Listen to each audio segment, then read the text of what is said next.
Your heart tightens before you even see the name.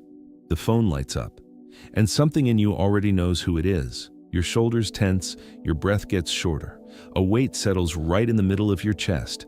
You've been taught to call this feeling selfish, to call it cold, to call it a failure of faith. But God calls it something else: discernment. Yes, you read that right. That heaviness before the call isn't a sinful heart. It's your spiritual alarm system doing exactly what it's supposed to do. Here's what nobody ever told you. There are people, real, recognizable people, who God Himself says you are not obligated to keep rescuing. Not because they're beyond grace, but because your help has stopped helping them, and it's quietly draining you. It's written plainly in Scripture. Nobody ever taught you to read it that way. Today we're walking through 5 types of people the Bible gives you permission to release. No guilt, no excuses. And the last type, type. That's the one most Christians defend the hardest. But even Jesus walked away from people like this. Let's start with the complainer. You know the one. Every conversation turns into a list of grievances. Every blessing in their life gets buried under 10 complaints. You hang up the phone and realize you can't even remember what you wanted to say, because the whole call was about them. You leave these interactions feeling drained, like something was siphoned out of you. And you felt guilty for dreading their calls, because surely a good Christian listens patiently, right? But look at Numbers 11:1, where the people's complaining kindled the anger of the Lord. Complaining isn't a personality quirk God shrugs off. It's something He takes seriously.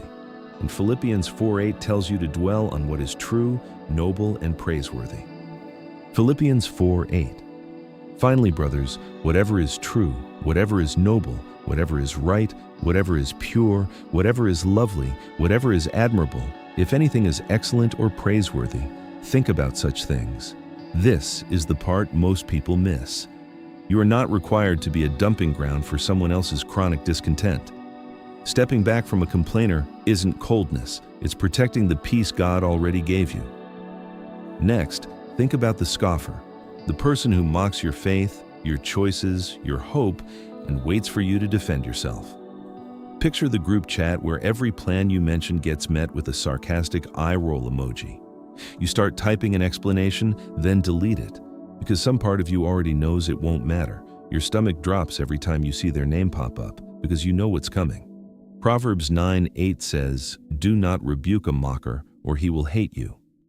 And Proverbs 26:4 warns against answering a fool according to his folly, lest you be like him. Proverbs 26:4.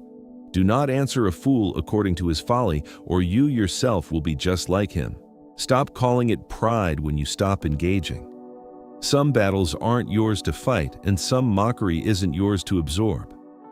But before we get to the next type, I need you to understand something about boundaries that most Christians get completely backwards. A boundary is not a wall you build to keep people out.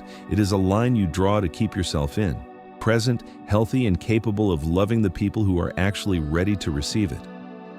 Now, think about the unwilling worker, the relative, friend, or co-worker who never follows through, who lets you carry the weight again and again while they sit back. Maybe it's the sibling who promises to help with mom's care and never shows up, leaving you to make excuses for them at family gatherings.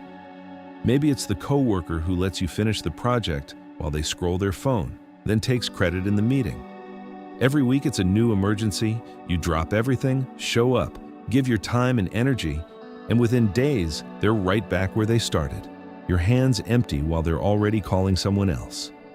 2 Thessalonians 3:10.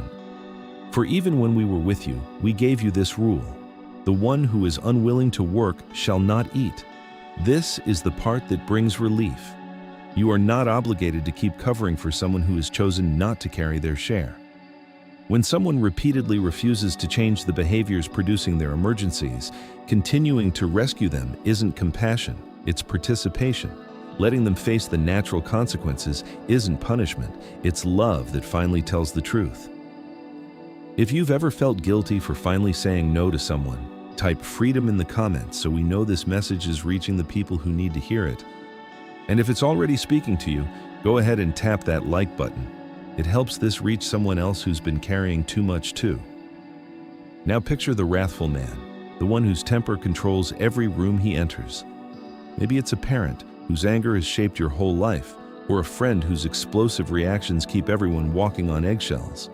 You brace yourself before every visit, your shoulders tightening the moment you pull into the driveway, your hand pausing on the door handle just a second longer than it should.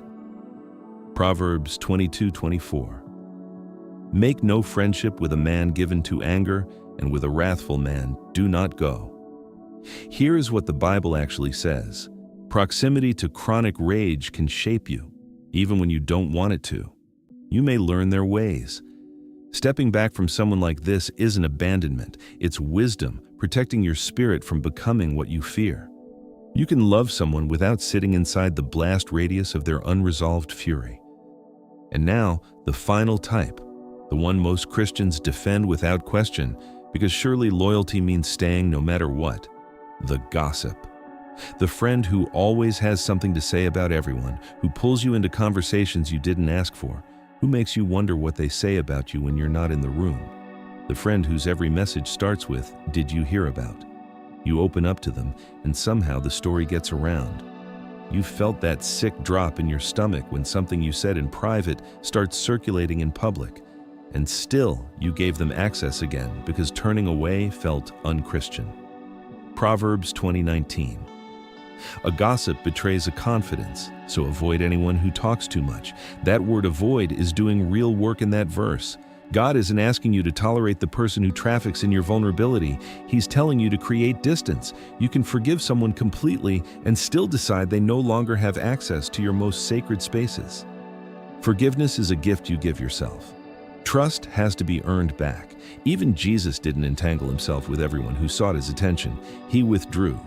He chose silence. He chose distance, not out of hatred, but out of wisdom. So here's the truth to carry with you. Boundaries are not the opposite of love. They are what love looks like when it's wise. Saying no to the wrong person is often saying yes to the right one, to your family, your peace, your calling, yourself. Every relationship you release that was draining you is energy returned to the people who actually need you. You are not becoming colder. You are finally becoming clear. You don't have to look back at your past kindness with regret. Just look forward with clearer eyes. Some relationships were never meant to drain you forever. Some doors were meant to close so others could open. You've been carrying too much for too long. Not because you're weak, but because nobody gave you permission to set it down. Consider this your permission. If this video gave you permission to finally breathe, share it with someone who's been carrying too much for too long. And for more scripture-based clarity that helps you live with peace instead of guilt, click the like button and subscribe to Bible Invincible.